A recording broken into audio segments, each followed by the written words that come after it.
Kami okay naman ako kami ng manugang ko kasi ang talagang pinakagusto ko na karakter ng manugang ay yung maaalagaan niya yung anak ko nang hindi lang yung pansamantala kundi yung habang magkasama sila bilang mag-asawa.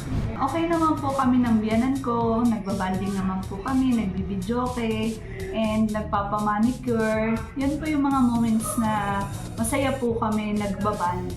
Kami naman ang manugang ko pag kami nagkukwentuhan or nagbabanding, ang kwentuhan namin ay tungkol sa aming mga business, kung paano namin palalagyan. At ako rin yung nag-i-encourage sa kanya kung anong dapat gawin. Na kumbaga saan, nagagayahan na lang kami ng mga tinde. Okay kami ng biyenan ko.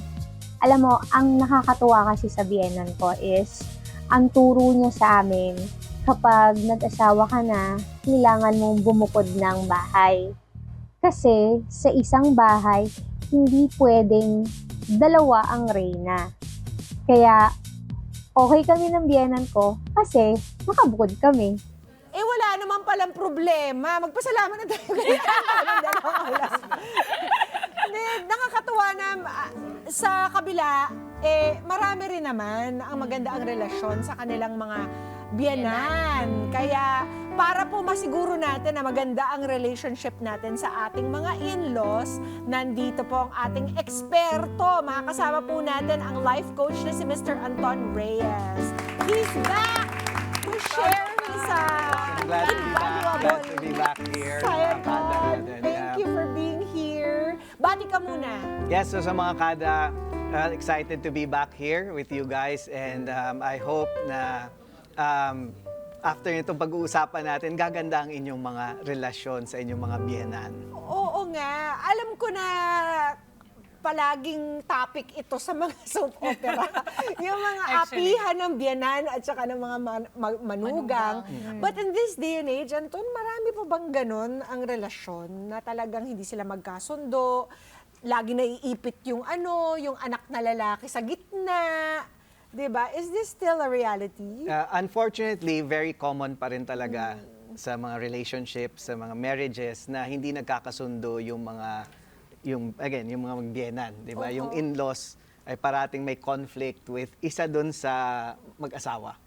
And common pa rin siya hanggang ngayon talaga. 3 out of 4 daw sa ibang bansa. Sa ibang bansa. According to Mr. Cambridge. Pero usually sa ano siya, Professor. parang mother side, yung We can say na mas conflict usually about the daughter-in-law daughter-in-law and the mother-in-law or both naman siya, Both. pero usually mas expressive kasi ang Mga women, babae. Yun di ba? So mas makikita mo. With men, minsan titiisin talaga nila, di ba? Alam mo naman mga lalaki. may tension pero Titiisin na nila sa loob papakita. nila.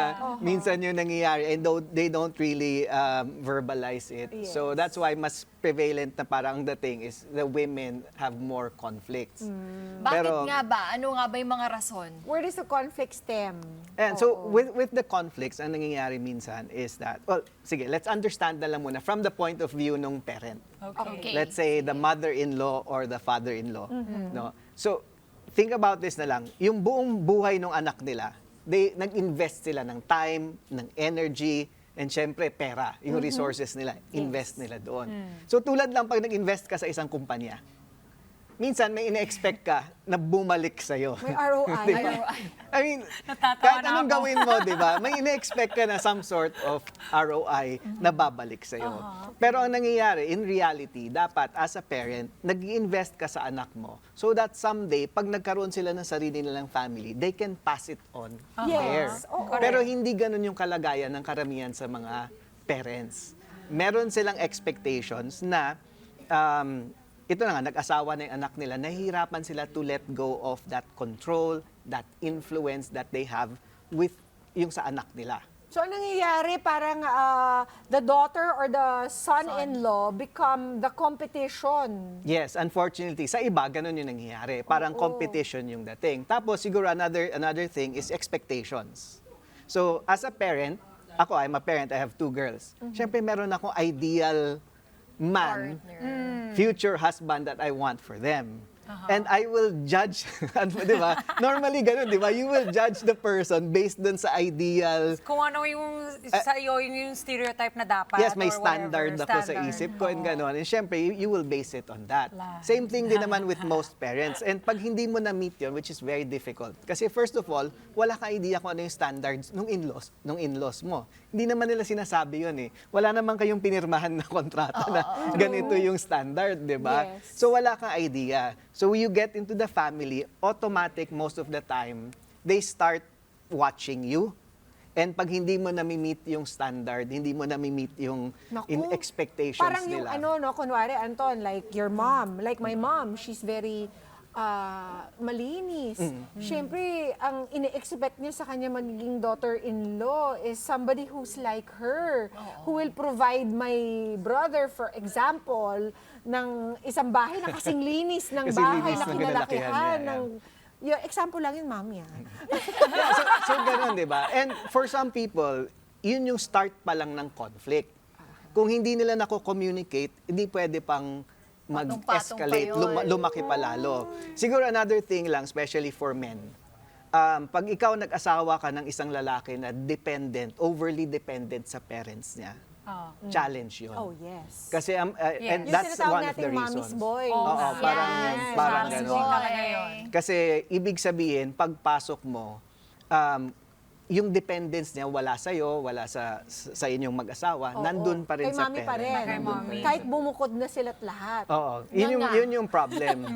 Yun yung problem, no? So, and ang nangyayari doon, pag nagkaka-conflict kayo, mas malaki yung chance na kakampihan niya yung mom o Mommy? yung parents niya kesa sa'yo. So, magkukos yun ng conflict within, sa mag-asawa naman, doon sa married couple. Naku, so ano ngayon ang solusyon dito, Anton? Di ba? Move to a different continent. Oh, wow! Ang hard. Medyo malayo-layo Parang si na Asa. para ano. Alam mo, even sa Brazil, very, very uso talaga yung ganitong... Away din? Yes, In-laws? as in. Like, they will make jokes, very humorous sila. Humorous. Yeah, kaya nga nagiging butt of the joke lagi ang Yeah, mga like, biyanan. isa lang yung queen dito sa bahay. Ay, wag na, nandun na yung No in-law, matter yung mga what ganyan. culture pala, no? No matter what Expressive. culture. Yeah, so ang isa pa dyan kasi ideally nga, 'di ba? Dapat kaya niyong bumukod. Pero sa panahon natin ngayon, a lot of the younger generation nahihirapan silang bumukod because of financial situation. Because of passion over profit. 'Di ba? Yan yung topic kahapon. Ayun ba yung topic ko kahapon? Inuuna kasi yung passion, wala na tuloy yung profit. Diba? So, ang hirap bumukod kasi it's harder to get a place, gano'n. Tapos, unfortunately, ang daming mga mag-asawa that still live with their in-laws, with the parents. And kung hindi kayo marunong mag-set ng boundaries, hindi kayo marunong mag-communicate, recipe talaga yon for conflict, recipe talaga siya for disaster. Paano ba natin machi-chip away unti-unti itong wall between the parents and the in-laws? And the in-laws. Oo. And so, ako I would say first, yung mag-asawa muna. Kasi the stronger yung relationship ng Yes. mag-asawa, the easier it is to deal with outside conflict. Pero pag hindi rin naman strong yung relationship ng mag-asawa, anong mangyayari? Let's say, yung wife, siya yung magko-confront doon sa biyenan niya. No, Ay, no, nako. no, no. Diba? Alam naman natin anong mangyayari No, wait, doon. ililista ko na yung mga yan para kay Diana. Ay, bakit? Di, all in fairness naman sa aming friends. You'll be constantly suspicious that your husband is actually siding with his mom yeah. rather than you. Kasi dapat ba, may shifting ba na loyalties na mangyayari dapat kapag halimbawa, nagpakasal na yung isang lalaki or isang babae. Of course, the family, the new family that they married, I mean, the husband that she married should come first, now, talaga. di ba? Yeah, so, yeah, linawin na rin natin sa Oo. lahat ng kada. Yes, mga kada na nanonood dito. Diba? Kapag ikaw ay kinasal, yung priority mo is now yung spouse mo, Yung bago mo ng pamilya. Yung kids mo, yan na yung priority The one you're mo building. ngayon. Loyalty-wise, you still remain loyal naman to your parents. Siyempre, hindi naman natin pinupush aside yung lahat ng hirap at Yes. ginawa ng parents mo para sa'yo. But understand na the reason bakit sila dapat nag-i-invest sa'yo is so that you can have your own Yes. good family someday. So, pangit kasi yung nangyayari minsan sa conflict na naiipit yung isa. Parang kailangan niya mamili. Oo nga. Ito yung dahilan kung bakit kanila pinapalaki ng maayos, di ba? Yes. Para balang araw, makapag-umpisa ka ng sarili mong pamilya using the values that we instilled in you. Hindi yung sumasabit-sabit pa rin sila sa lahat ng mga... So i-address na rin natin to, 'di ba? Diretsuhan na with the parents who are here. At mga nakikinig at nanonood dito, 'di ba? So to the parents, understand din na yes, nag-invest ka sa anak mo. Yes, maganda yung pangarap mo sa kanila, but understand that lahat ng ginawa mo babalik din naman sa iyo yan, but you don't demand it. Ang mangyayari diyan, if you did your job properly, you're doing it so that sila, someday, they can be independent. Yes. They can have their own healthy, growing family, and loving family, dahil sa mga na-instill mo na values. So don't see it as a competition and understand na nagkaroon na ng change ng dynamics sa relationship ninyo. Hindi na ikaw yung ultimate say at may control doon sa anak mo and sa family niya. You have to let them learn and you have to let them make the mistakes. Mas may experience ka, yes. Kasi usually sinasabi nila, di ba? Hindi, kasi grabe yung experience ko, bago lang kayo eh. So parang feeling nila, they can... Mas alam sila. Ito. But if you don't let them experience also, going through the mistakes and the challenges, ang mangyayari, lalaki sila, dependent pa rin sa'yo. Pag dadating yung time, wala ka rin naman sa parent, di ba? Ano mangyayari sa kanila? So as parents, kailangan naiintindihan ng mga parent that you help your child to be dependent and let them learn and let them make mistakes as parents and as a couple. Okay, that's number 1 on the list. Okay, I have a question. Kasi hindi pa naman tayo naging wifey. Si Mama P pa lang. Pero I want to touch into the part where turuan mo kami bilang soon to be wife one day, 'di ba? Or Malapit mga ka na ba? wives. Hindi pa. Sabi ko, wag muna. Wag muna. Hindi pa tayo ready.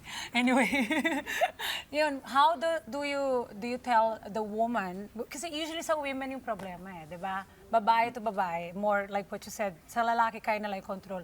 How do you describe a harmonious relationship between daughter-in-law and their in-laws? Kasi sometimes, seloso din yung mga, di ba? Or may problema, or magkamamaya. How do you... Ang ano talaga dyan is that first, before pa kayo ikasal, dapat part ng preparation doon is you already set the boundaries. No? Okay. So, dapat may clear boundaries na pinag-uusapan nung With the soon-to-be, Dapat nilalambing mo na si si So, mom-in-law. No, pero Ay, una no. with you guys Ito yung muna. gusto ko. Yung couple lang muna. first. Couple first. Okay. And then, you have to communicate those boundaries sa biyenan, sa magiging future Dapat yung anak. extended Sa anak muna, di ba? Oo. Okay, yung anak mag-communicate. Yung anak talaga dapat ang gumawa. Mas magkakaroon ng malaking issue. Kung ikaw mismo. Oo, Dediretso kung ka ikaw na doon. in-law. Huwag ka dediretso. Wag. Kung hindi mo yan magulang, huwag ka dumiretso sa kanila. Kundi nga, Tama ba? lagot ka. Actually, ano naman yan eh. If someday you have a really good connection na with them, you're quite free na to communicate. Pero pag wala pa, let the son or let whoever it is na related talaga sa kanila, yung family member, siya yung mag-communicate. Siya rin dapat yung nagde-defend, siya rin dapat yung nag-explain ng mga bagay kasi it's just easier. Hindi ka magiging kontrabida. Aha. 'Di ba? So, to answer that question, boundaries are so important kasi without it, paano malalaman nung parent din kung hanggang saan lang sila? Like, minsan yung mga And it anak, goes with everything, di ba? nagkikim-kim na sila, di ba? They keep like, gabi na yung resentment, yung bitterness. Yung parent pala, for most parents naman talaga, most parents maganda yung motive nila. Well-meaning. Yeah. Yung motive nila is really good. They want to help out, they want to see you well, pero they don't know their boundaries. Kasi, again, wala naman nagtuturo sa parents na hanggang dito lang kayo. Most of them are not aware that there are things called boundaries. So feeling nang nila, hindi, basta tumutulong ako, okay na yon. Tapos masasaktan pa sila, di ba? Kasi Yeah. they were well-meaning, Yeah. tapos i-reject yung suggestion nila, tapos they will feel bad about it pa. So, paano mo fix yung mga ganong lamat, Coach? Kapag may ano na. May rift na. May rift na. Oo nga. So, so with that, first, always start with forgiveness.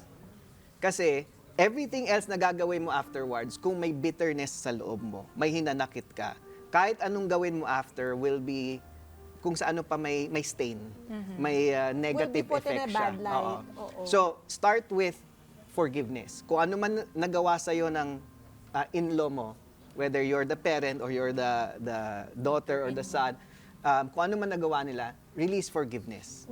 Most of the time, your in-laws are well-meaning and have good Yes. motives. Hindi lang nila alam Maybe paano not to minsan, take no? everything so personally. Yeah. Not to Diba? take it as an attack. Oh, And then from yes. there, then you can set the boundaries. Diba? Kasi if you set boundaries with bitterness, hindi boundaries yun, walls ang lalabas doon. Tama. So if you start with forgiveness, you can set healthier boundaries na walang bahid ng bitterness, walang bahid ng resentment. You can really set it properly and then communicate those boundaries. Ipaalam mo, and if possible, as much as possible, let the husband or the wife na related doon sa family, sila yung dapat nagko-communicate. Correct. Oo. Kasi napakaganda po ng idea na parang you have another set of parents. Yes. Ako, I was so blessed to have great relations with my in-laws kasi parang ang ganun na nangyayari. I have two sets of parents. Who doesn't want that, Yeah. diba? So, yes, totoo naman that they've been through so much more than you. And as such, pwede ka naman makinig. But the bottom line is, kayo pa rin mag-asawa ang magde-decide. Yeah. Diba? Dapat strong pa rin ang foundation. Yeah. ninyo. But take their suggestions, why Yeah. not? Definitely. And don't think of it as something like a personal attack na parang, oh, ayan na naman siya, nanghihimasok na naman. Huwag natin pangunahan ng ganun. Always come from a position siguro of love na parang, okay, she's well-meaning. She just wants the best Yeah. for her son and for me. And in the end, kayo pa rin mag-decide kasi kayo mag-asawa eh. 'Di ba? Totoo yun. So, any last words, Anton, Yeah. na para mapa-smooth out? Siguro from the very beginning, dapat mag-girls, ano na rin kayo? Mag-girls day out na rin kayo. Tama. Diba? Ang ano dito talaga is to don't stop building the connection. Yes. Kahit in-laws mo yan, hindi pwede yung you and me versus the world na Yeah, mindset. no, pangit yung ganon. Hindi talaga yon. And don't parang make your spouse choose between the parents and you. Ang sakit. Yes. Mahirap Masakit yon nun. at masakit Totoo yon. yun. Just keep working on the connection, building the connection Yes. with your in-laws. And eventually, if magpakumbaba kayo, no, you humble yourself, you really work on it, it will work. It can work. Yes. There are many couples who have great relationships with their in-laws. So huwag kayong mawalan ng pag-asa. Lastly lang siguro, if na-notice mo you're really doing everything that you can and walang nangyayari, that's the time when you have to ask outside help na. Parang a professional, a counselor who can come in, maybe a family counselor can come in and help figure things out for you guys. No, so that's the pag tinry mo and wala talaga, nag-increase lang yung conflict ninyo, nagkakagulo lang kayo lalo, then you have to ask for help na. Kailangan talaga merong magawa. Kailangan maging okay sila. Kasi at the end of the day, sila pa rin magkakasama di ba? Wala na nagpakasal na, andun na. Kailangan tanggapin. Yes. Accept and love lang.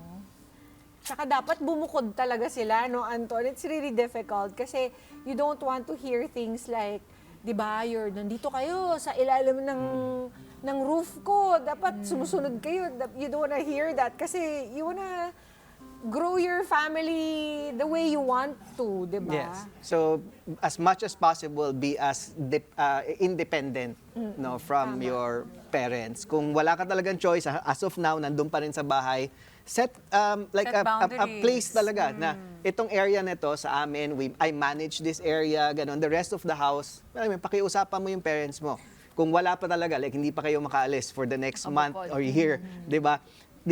Diyan muna kayo. This area is mine. Sabi mo, I'm gonna practice being independent here. I'm gonna manage this place financially, everything. Ito yung area namin. So at least even yung spouse has some sort of ownership doon sa area.